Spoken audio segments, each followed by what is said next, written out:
Why do hardworking employees get ignored? Why do politics decide your worth? Let's talk about it. Welcome to Bad Influencer. Hit subscribe. Look at cities like Bangalore or Gurgaon. Over the last decade, glass towers have reshaped the skyline, housing an economic engine running around the clock. Down on the ground, the glamour of the tech hub fades. Thousands of commuters spend their nights sitting in endless gridlock, arriving home with the mental fatigue of a 12-hour shift before their front door even opens. This exhaustion moved to the center of the national conversation when high-profile founders began publicly championing the 70-hour workweek. In the months following these statements, mental health professionals noted a measurable rise in burnout-related symptoms among young professionals, confirming a growing disconnect between corporate ambition and physical limits. Ask anyone who is to blame, and you get three entirely different answers. The employee points a finger at a ruthless manager. The startup founder claims young workers lack the hunger to succeed. Human Resources responds with a carefully drafted email about resilience training. To figure out why the modern office feels like a pressure cooker, we have to look past the easy narrative of the evil boss. We need to put the entire corporate ecosystem, employee, manager, and HR, on trial. We'll start at the base of the pyramid. In the sprawling IT and BPO sectors, thousands of rows of identical cubicles process the world's data and customer service calls. Within these walls, traditional Indian social hierarchies are formalized.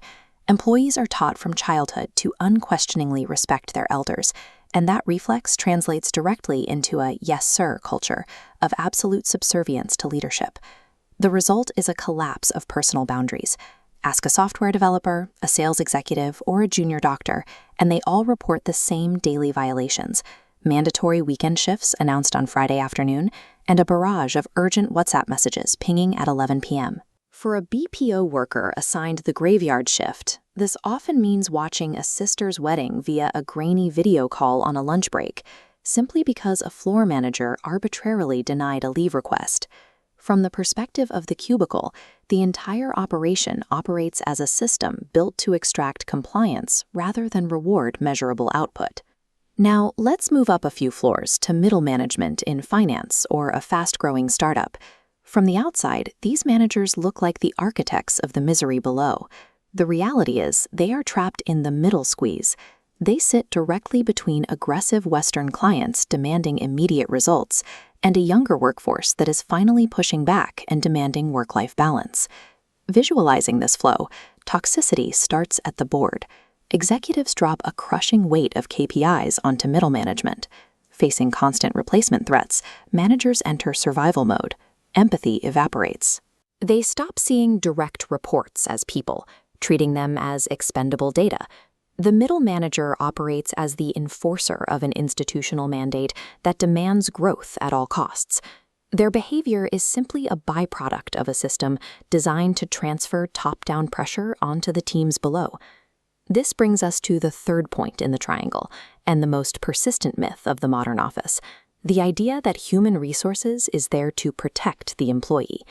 If you weigh their actions on a scale, you see what HR really is: an apparatus for risk management. They exist to minimize corporate liability. This creates a jarring paradox. You get highly visible initiatives, mandatory Fun Fridays, Diwali Rangoli competitions, and wellness webinars. These serve as a smokescreen, masking a consistent refusal to address toxic hours, stagnant pay, and abusive managers. When an employee brings forward a genuine complaint about a high-performing manager, HR's true allegiance activates. They aren't going to fix the manager. They are going to neutralize the complaining employee to preserve the company's revenue stream. When these three forces collide, the corporate machine grinds forward, but it leaves massive collateral damage. The economy absorbs sky-high attrition rates, innovation stalls out in favor of basic compliance, and millions quietly shoulder a massive mental health burden. You can't change the culture of an entire nation overnight, but you can navigate it. First, learn to manage upwards. Since Indian management structures rely heavily on hierarchy and ego, direct confrontation rarely works. Instead, frame your pushback in terms of the manager's own goals. explaining how your boundaries actually ensure their project's success. Second, document everything. You know that HR is obsessed with compliance and paper trails. Weaponize that reality. Keep written records of unreasonable requests and late-night demands. If you ever need to defend yourself, you'll have the exact type of evidence the corporate shield requires. Finally, set your boundaries aggressively within the first 30 days on the job. The precedents you allow in your first month, answering an email at midnight or taking a weekend call, become the permanent expectations for the rest of your tenure. The Indian corporate ecosystem is defined by deep structural flaws. Understanding that your manager is reacting to their own boss and HR is managing legal risk allows you to navigate the office with a level of clarity that the system wasn't designed for. You stop being a helpless victim of the machine, and you finally learn exactly how to operate within it.